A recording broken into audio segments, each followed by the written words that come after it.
Amici di Amiata News, buongiorno a tutti, mi trovo sulla diga sopra il lago di Auronzo, nella provincia di Belluno naturalmente ancora. Mi sono fermato un attimo per fare un po' di colazione perché bar e alberghi al momento sono ancora chiusi. Così vi ho portato in un posto splendido, il lago è veramente di un colore incredibile come sempre, sta sorgendo l'alba. Qui ho realizzato degli interessanti servizi fotografici che riguardano la motonautica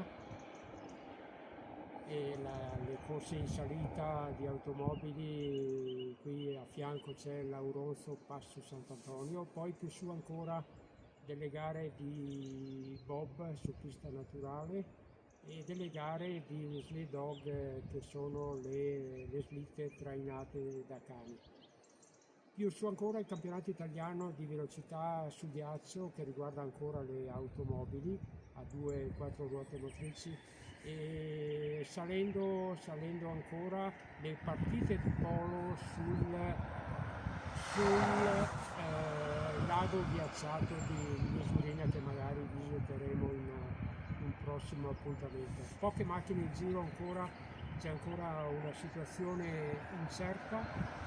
E niente, mi auguro che tutti voi stiate bene, un saluto, un abbraccio anche a Marco, alla prossima occasione, ciao!